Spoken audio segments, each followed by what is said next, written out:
Merci. Alors, je sais pas, est-ce que tout va bien en direct?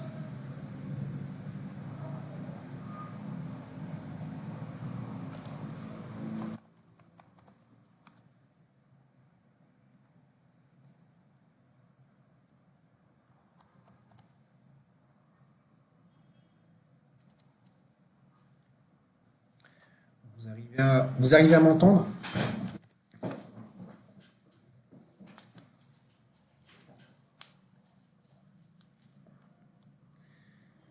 Alors, très bien.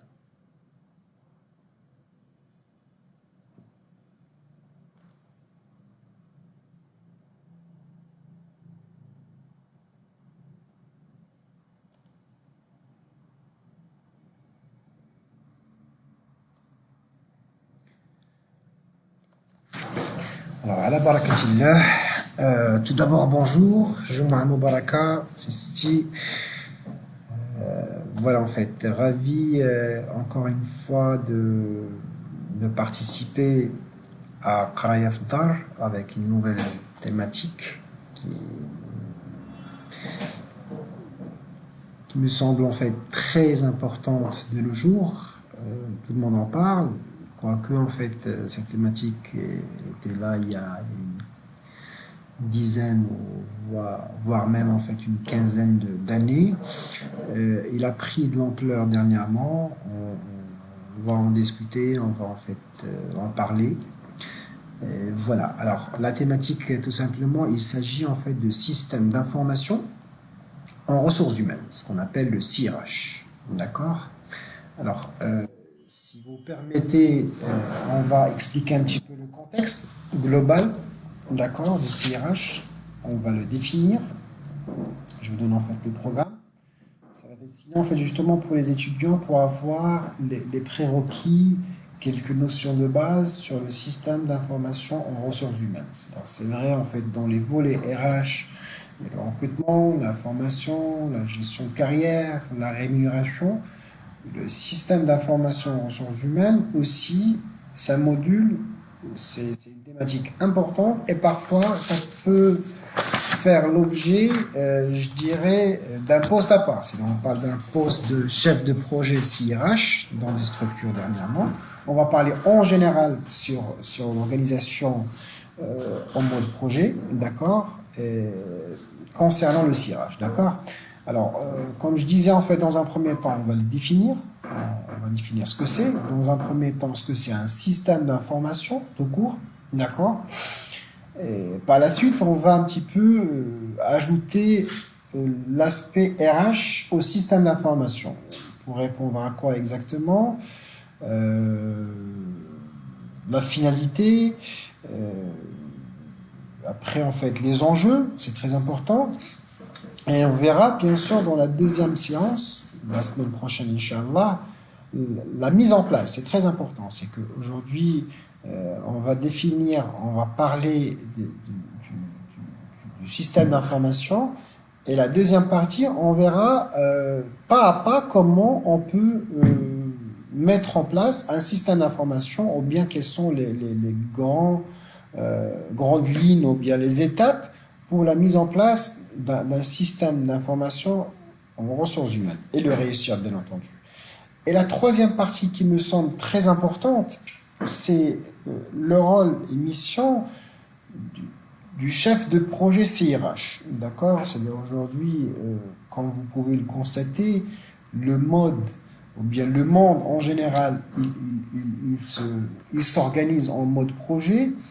Et aujourd'hui, cette appellation de chef de projet, que ce soit en marketing, en finance, etc., en ressources humaines, on a également en fait des chefs de projet CRH ou bien de formation. On verra quel est leur rôle, sa tâche, sa mission. C'est-à-dire, si demain, vous avez la possibilité, ou bien vous voulez en fait attaquer cette thématique, ou bien ce volet RH, ce qui est le CRH, ça sera quoi tout simplement votre tâche, votre day-to-day, d'accord, au sein de l'entreprise? Qu'est-ce qu'il faut maîtriser? Qu'est-ce qu'il faut faire pour réussir en fait justement sa mission? D'accord? Alors là en fait, on va aller dans le système d'information. Mais avant de parler de système d'information, j'aimerais bien en fait parler du contexte global, hein. Aujourd'hui, le CIRH, c'est un système qui permet la collecte, le traitement et la transformation des données, d'accord, à des fins purement RH, que ce soit le recrutement, je dirais la gestion de carrière, la rémunération. Dans un premier temps, c'était un petit peu le besoin physiologique en matière de CIRH à l'époque, dans les années même 50, d'accord. Dernièrement, il a évolué vers la gestion des talents, vers le recrutement, vers le sourcing, etc. On verra ça en détail. Mais le contexte, aujourd'hui, en lui-même, d'accord. Aujourd'hui, les entreprises qui optent pour le système d'information ou bien la mise en place d'un CIRH, auparavant, c'était un luxe, hein. Je me rappelle très bien, jusqu'aux années 90, certaines entreprises font appel à des intégrateurs de renommée pour acquérir en fait un système d'information en ressources humaines avec plusieurs modules, hein. On verra en détail les modules de recrutement, de la formation, système d'information toujours. Et finalement, on n'utilise que la partie P. D'accord? Ça, c'était des grands groupes. Je ne vais pas citer le nom. Mais pour eux, pour dire, écoutez, on a un système d'information, mais si vous voulez, en fait, il servait absolument à rien. D'accord? C'est qu'aujourd'hui, mis à part, en fait, payer les gens à la fin du mois. C'est-à-dire, les entreprises déboursent, en fait, des montants faramineux. Je me rappelle très bien, c'était des 8 millions de dirhams, dans des systèmes d'information de CIRH très complets, d'accord. Et finalement, on n'utilise qu'une partie de traitement de la paix, d'accord. On verra en général ce que c'est et pourquoi les entreprises optent pour ça, d'accord. Est-ce que c'est un effet de mode? Est-ce que c'est une obligation, je dirais, organisationnelle? Moi, je suis en train de dévoiler mes cartes, ou sociétales aussi, parce qu'en fait, aujourd'hui, face à la mutation sociétale et l'arrivée, en fait, justement, de cette nouvelle génération, ce qu'on appelle les digital natives, c'est-à-dire les gens qui sont un petit peu habitués à tout ce qui est digital, à tout ce qui est consommation d'écran, d'accord, on est obligé de suivre bien la direction des ressources humaines et les face à un défi, d'accord, de répondre à l'exigence de cette population, d'accord, c'est-à-dire au-delà que ce soit en fait un besoin qui émane en fait de la direction des ressources humaines, de l'entreprise elle-même, d'accord, en matière de traitement des données, en matière de rapidité, en matière de traçabilité, la mutation sociétale à travers l'arrivée je dirais, de ces digital natives, d'accord, à pousser les entreprises à revoir leur modèle et penser à des systèmes d'information en ressources humaines fiables. Là, je ne parle pas de digitalisation, ça on verra par la suite, mais je parle en général de système d'information en ressources humaines, d'accord. Très bien. Et après, en fait, il y a une autre raison qui est organisationnelle. Aujourd'hui, la mise en place d'un système d'information en ressources humaines, elle est grâce en quelque sorte à la mutation organisationnelle. On assiste à une forme de nomadisme auprès des salariés, d'accord, ou bien des employés qui sont plus nomades, ils se déplacent. Le télétravail, c'est le cas en fait aujourd'hui avec la pandémie coronavirus, ou bien en fait justement d'autres, bon c'est pas épidémie, mais d'autres facteurs je dirais, qui poussent les entreprises à aller en fait vers le télétravail, d'accord. Alors maintenant on va aller vers un système d'information. D'accord? C'est quoi la définition? Alors, d'après, je dirais, le diapo, c'est un système d'information il est composé, si vous voulez, de trois parties. Hein, d'accord? Comme je disais tout à l'heure, c'est l'ensemble des moyens qui permet en fait de, de, de, de traiter les informations, les entrées, ce qu'on appelle le input, d'accord, à travers une transformation pour que ça soit en fait justement utilisable en format exploitable et utile pour l'entreprise. D'accord? Mais si vous voulez en fait aujourd'hui, là, il y a trois parties. Il y a l'entrée, ce qu'on appelle les inputs, c'est les données brutes, si vous voulez. D'accord? Là, en fait, on a une organisation, une transformation à travers en fait des algorithmes qu'on expliquera en fait ce que c'est. D'accord? Et à la fin, en fait, on a ce qu'on appelle le output, c'est-à-dire aujourd'hui, les données, ils sont, je dirais, traitées et exploitées. D'accord? Ça, tout simplement, un système d'information qui permet d'une manière arithmétique, c'est l'organisation plus l'environnement est égal à un système organisationnel. D'accord? Très bien. Alors, comme je disais tout à l'heure, en fait, un système d'information tout court, c'est un ensemble des moyens, d'accord, et matériels et des méthodes permettant de réaliser les traitements nécessaires sur les différentes formes d'information pour la bonne conduite de l'organisation. C'est-à-dire, aujourd'hui, l'entreprise dispose des informations, d'accord. Quand je prends le cas de CIRH, c'est-à-dire le système d'information en ressources humaines, il dispose de beaucoup d'informations, d'un flux important des informations des entreprises, de ses salariés, et ces informations doivent être un petit peu traitées, d'accord, ok, classées et transformées pour que ça soit en fait justement utilisé d'une manière, je dirais, utile au sein de l'entreprise. L'exemple phare, c'est pas du système d'information pour mieux comprendre en fait ce que c'est un système d'information, c'est le traitement des LAP.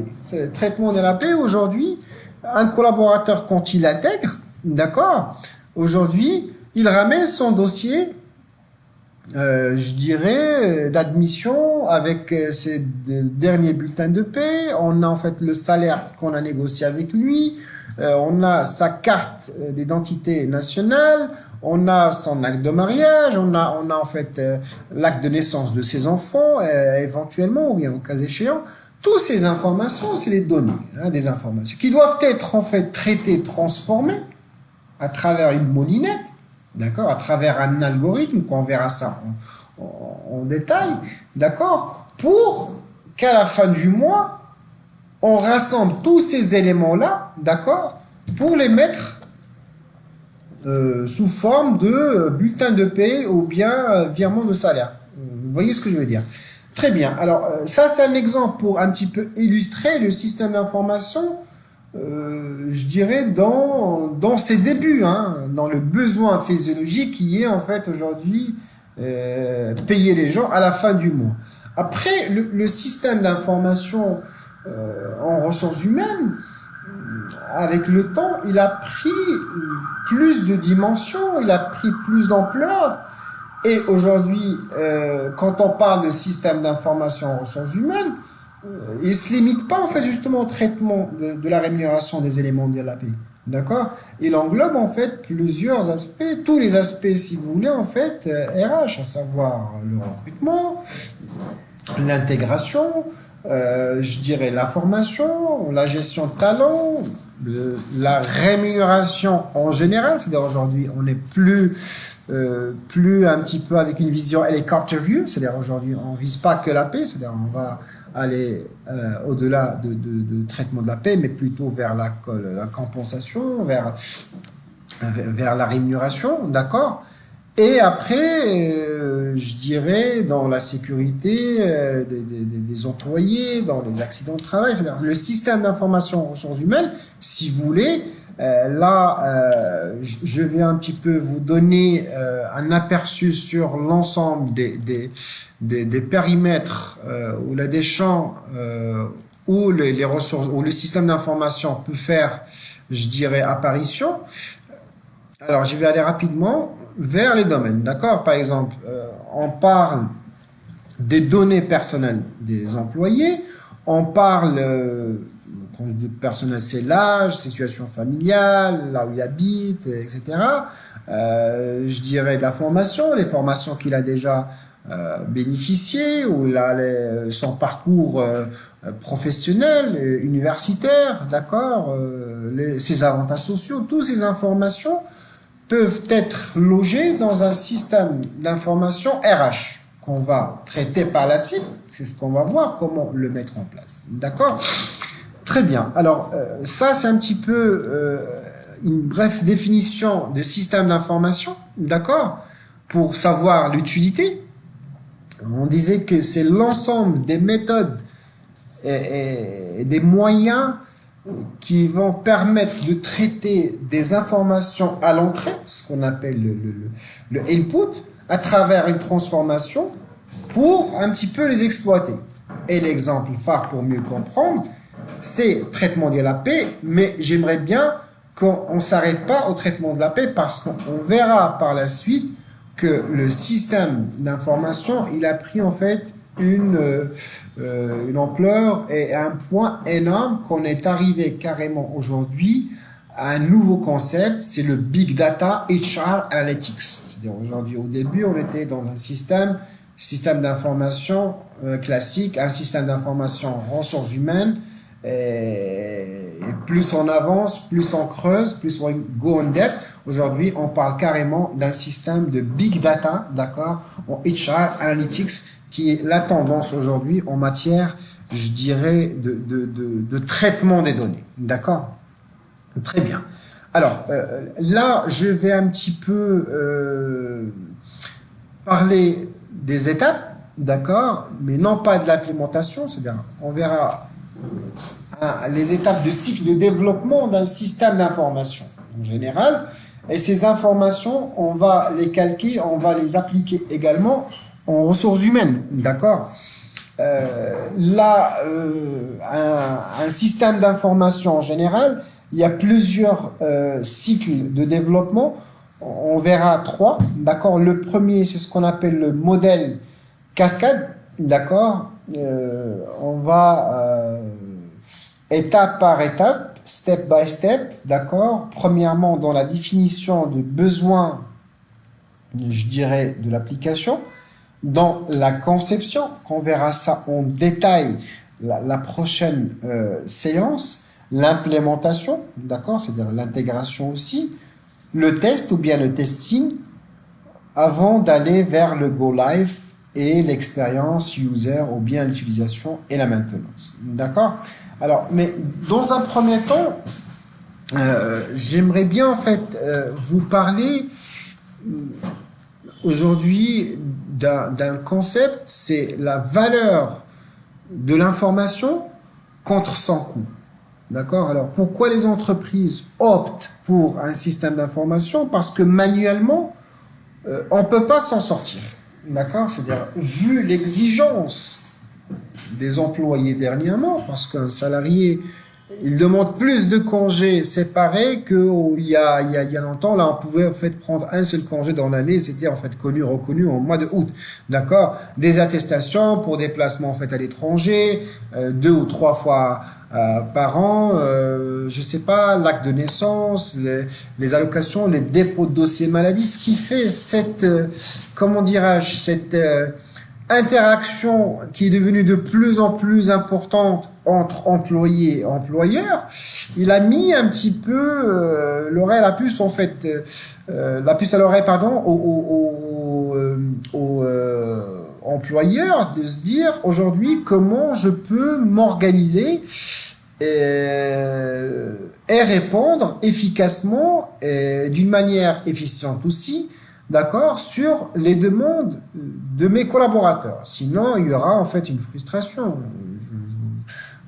Mettez-vous en fait à la place d'un employé qui demande en fait un document qu'il le reçoit au bout de 2 ou 3 mois. Or, le besoin est éminent. Vous voyez ce que je veux dire? Et c'est la raison pour laquelle je disais en fait, c'est une transformation aussi organisationnelle et sociétale de la part en fait justement de la nouvelle génération. D'accord?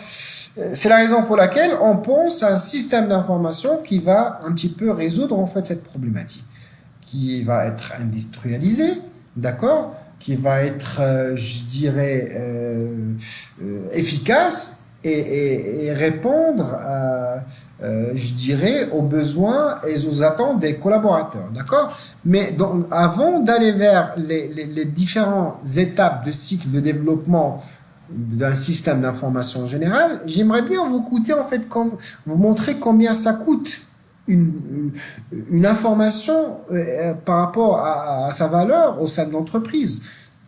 Là, quand vous pouvez le constater, les données, c'est-à-dire quand je dis données des collaborateurs, bien entendu, et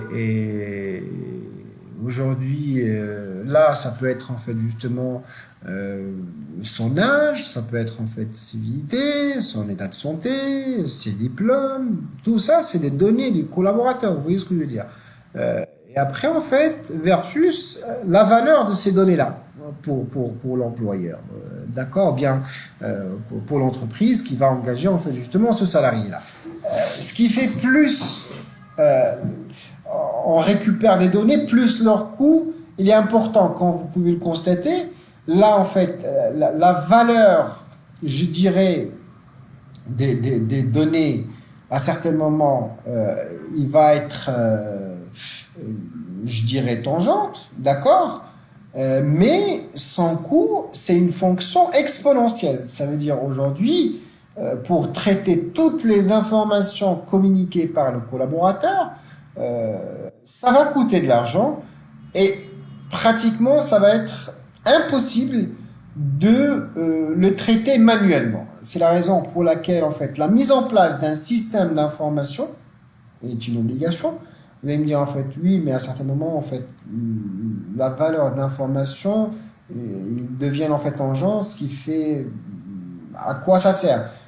Je peux vous dire en fait que certaines informations aujourd'hui, à travers en fait la digitalisation ou bien à travers l'industrialisation, est bon à savoir. C'est-à-dire aujourd'hui, les centres d'intérêt auparavant, c'était pas un point important. Maintenant, on commence un petit peu à creuser là-dessus.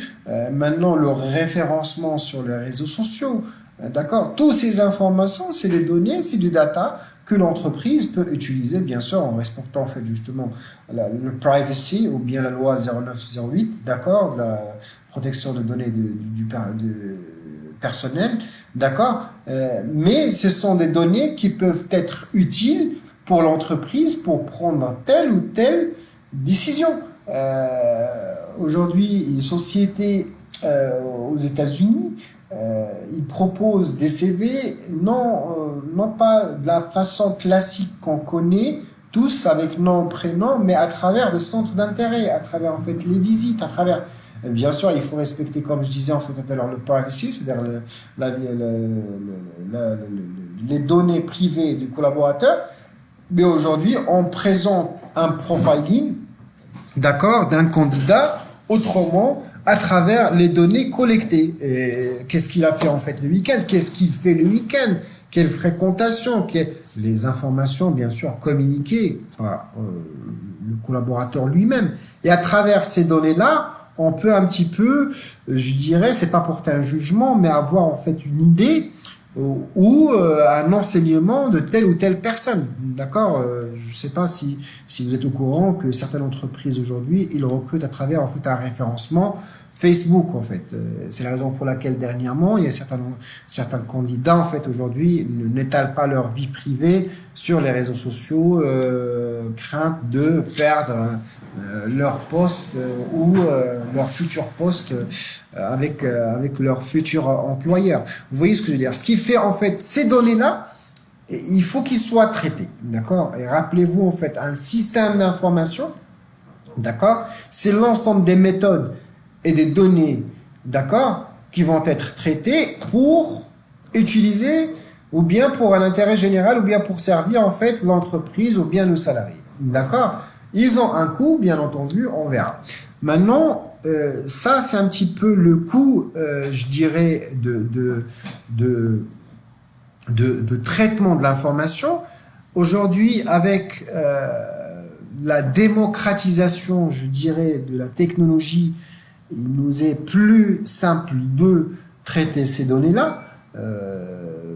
Aujourd'hui, les systèmes d'information on verra quelques solutions proposées qui sont des solutions intégrales qui permettent de traiter l'ensemble des volets RH avec un prix qui est raisonnable et étudié. D'accord? Et on verra pour chaque volet quelles sont les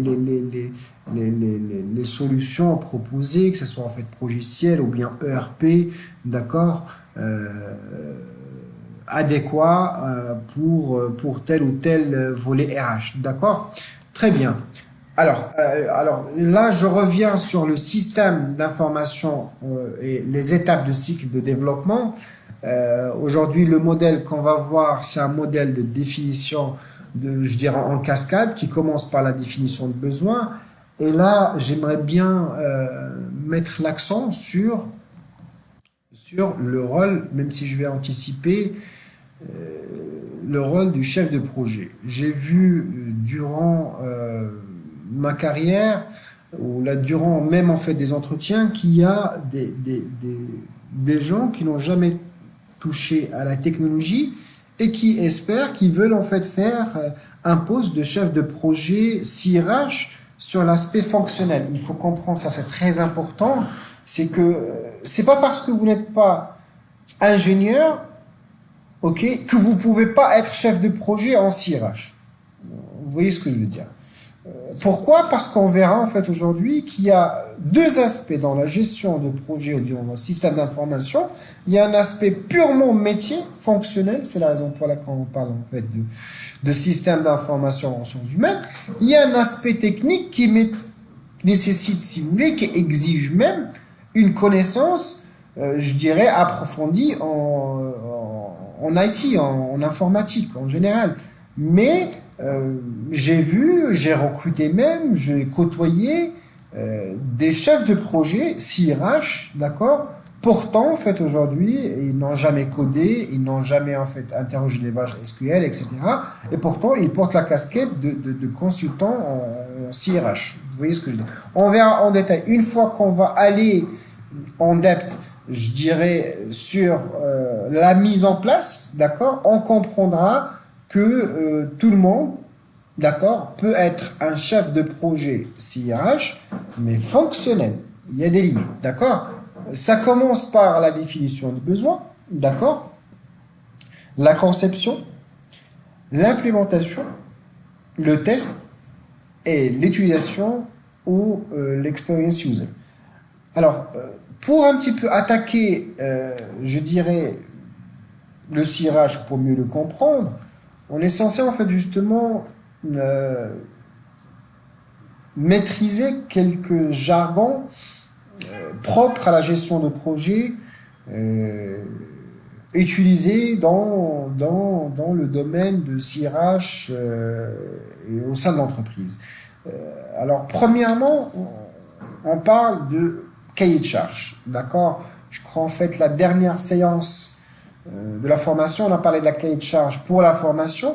Lors de l'ingénierie de formation, de toute façon, vous pouvez toujours trouver en fait le module. On s'est dit que le cahier de charge, ou bien Deftar Tahmoulat, c'est qu'il permet à l'entreprise d'exprimer son besoin, d'accord, pour son futur fournisseur. C'est-à-dire aujourd'hui, le moyen de communication pour définir qu'est-ce qu'on veut mettre en place. Je donne un exemple, une entreprise récemment créée, ils souhaitent mettre en place un logiciel de paie, par exemple, ou bien un CRH global qui traite la paie, le recrutement, etc. Ils souhaitent savoir combien ça coûte, comment ils doivent faire, par quoi commencer. Alors, justement, pour la mise en place, en fait, de justement ce système d'information, la première des choses, c'est définir un cahier de charge, c'est une définition de besoin. D'accord? La définition de besoin, c'est à travers, en fait, un cahier de charge. Mieux encore, aujourd'hui, dans le jargon de gestion de projet, de système d'information en ressources humaines, on parle également des specs ou bien des spécificités fonctionnelles et des spécificités techniques.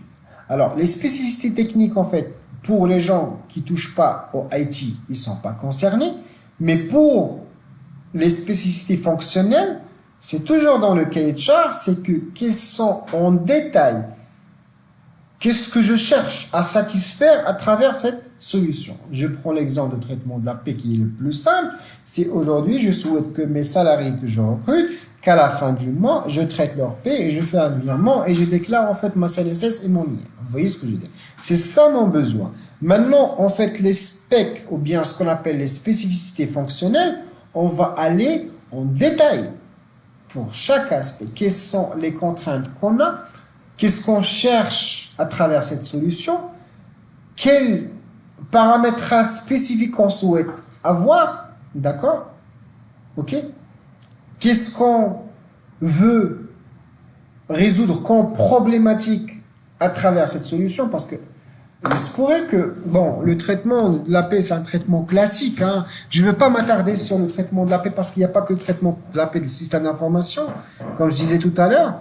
Mais c'est le plus concret pour un petit peu concevoir, pour un petit peu toucher ce que c'est un système d'information. D'accord?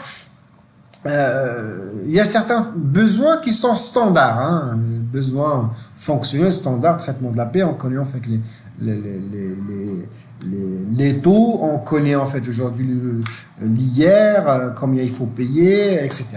Mais certaines entreprises, ils demandent en fait des specs supplémentaires, ce qu'on appelle les spécificités fonctionnelles supplémentaires, parce qu'ils ont une convention collective, parce qu'ils ont une assurance complémentaire, d'accord, au-delà de ce qui est connu ou la régie par la loi, par le code de travail, d'accord, ils traitent en fait aujourd'hui les maladies avec un taux différent, ce qui fait là, on rentre dans le spécifique, c'est-à-dire il faut un petit peu encore détailler, d'accord.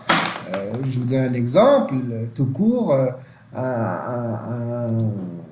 bon, on prend par exemple la téléphonie, je veux un téléphone qui répond, je peux répondre et je peux envoyer des mails, d'accord? Ou bien j'ai besoin en fait aujourd'hui d'un autre téléphone, là où il y a en fait une connexion,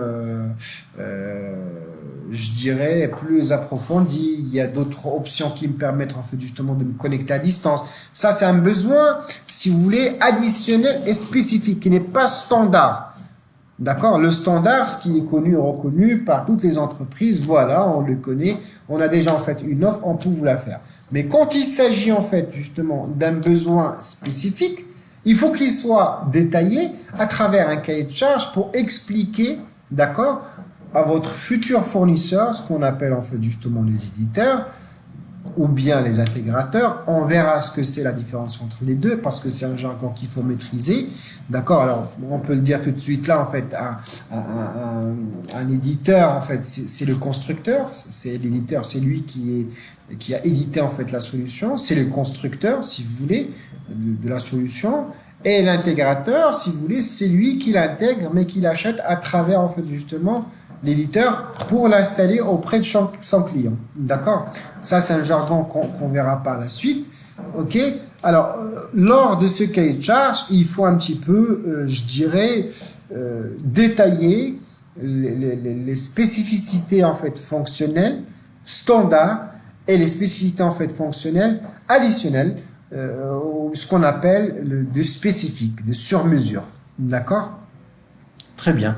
Après, aujourd'hui, dans la conception, ça rejoint un petit peu, c'est l'étape en fait suivante après en fait la définition de besoin. On commence un petit peu à concevoir, à dessiner, d'accord, à prévoir en fait la mise en place, je dirais, de ce système-là, c'est-à-dire comment on va l'intégrer, dans quel environnement, avec quelle technologie, avec quel système de sécurité, avec quel intervenant, avec quelle habilitation, etc. Tous ces éléments. Alors, il est judicieux en fait justement de parler de deux acteurs, en fait, je dirais, lors de la mise en place d'un système d'information. On parle de l'AMOA, d'accord, et on parle de l'AME, d'accord. C'est quoi la différence entre les deux? Alors, l'AMOA, c'est tout simplement l'assistante en maîtrise d'ouvrage, c'est-à-dire c'est le gars ou bien l'acteur qui va un petit peu, si vous voulez, rédiger le cahier de charge fonctionnel et va traduire le besoin du client, d'accord?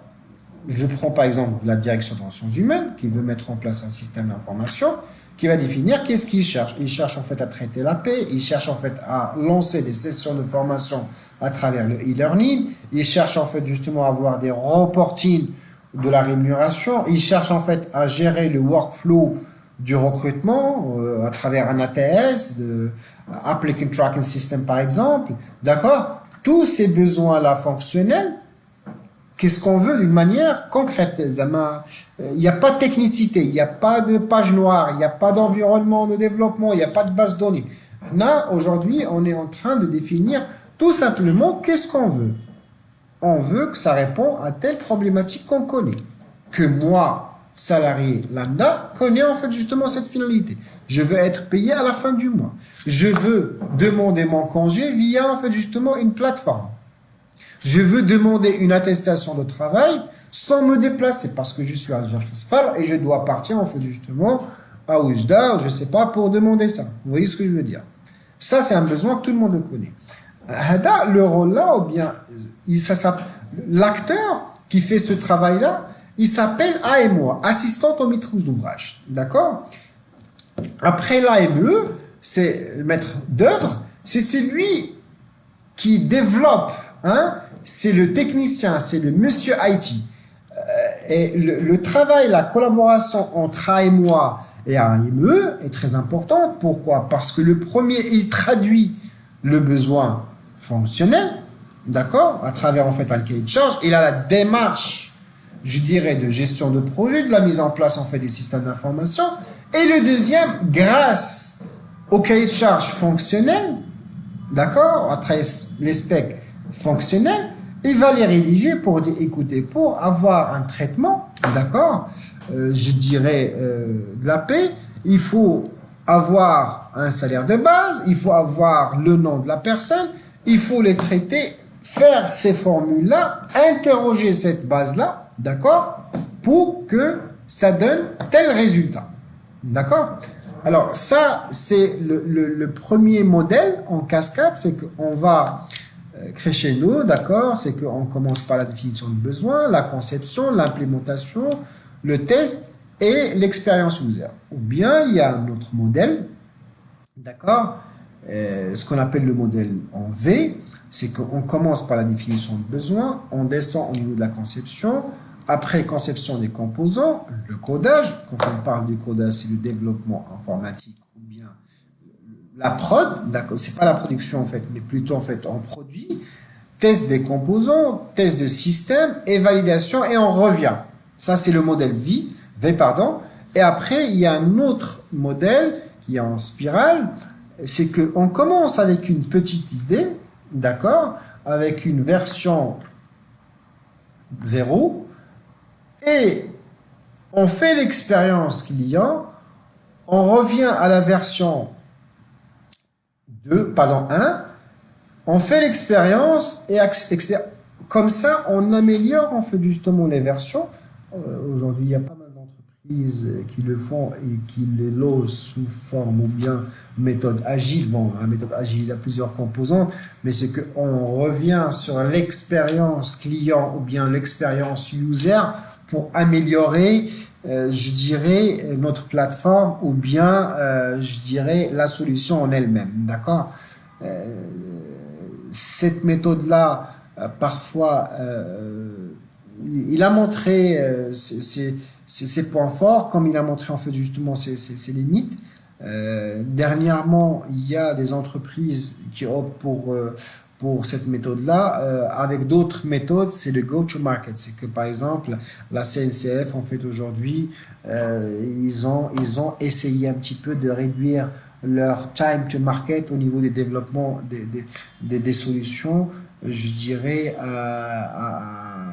là, en fait, je crois, à moins de 15 jours, c'est en test, d'accord, et on n'a pas besoin d'arrêter la production pour faire une transition et le parallélisme en général pour dire oui, c'est là, il marche, dans ce cas-là, on va un petit peu faire la rupture avec l'ancienne. C'est qu'aujourd'hui, comme on dit, il y a une succession, il y a un travail qui se fait, je dirais, au quotidien, de telle sorte que la machine tourne, la production, c'est-à-dire les gens, ils payent leur ticket en fait justement via la plateforme, et le jour où on va basculer vers un autre système, d'accord, qui est lourd, ça va pas sentir auprès du collaborateur. Vous voyez ce que je veux dire? Et ça, en fait, c'est très important.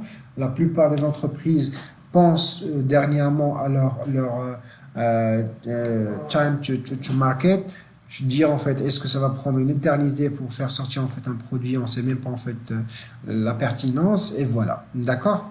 Très bien.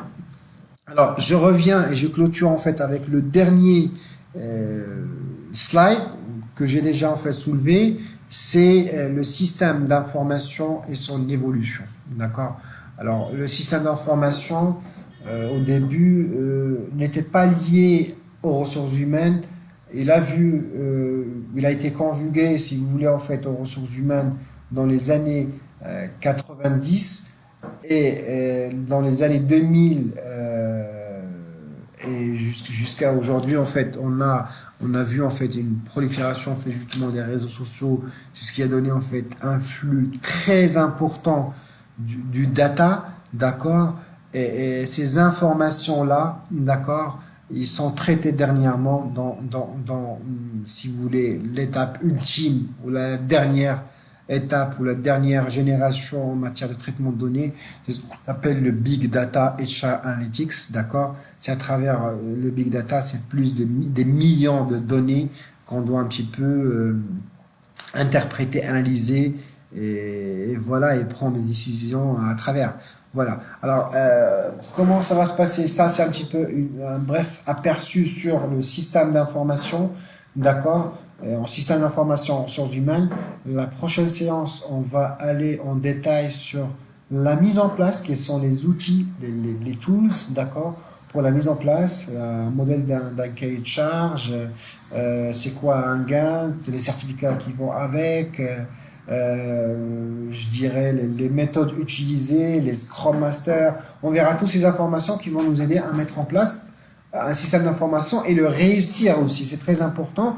Et on verra même en fait l'aspect conduite de changement qui est important. Et après, à la fin, on verra en fait le rôle d'un chef de projet en système d'information. Les gens qui sont intéressés par ce métier-là, qu'est-ce qu'ils doivent avoir, quel est en fait leur descriptif de poste, quelles sont leurs tâches, leurs duties, comme on dit, qu'est-ce qu'on attend d'eux, d'accord, et quels sont leurs indicateurs aussi, d'accord. Très bien. Ben, écoutez, sur ce, je vous souhaite bon week-end et bon confinement. Restez chez vous et be safe. D'accord? À très bientôt.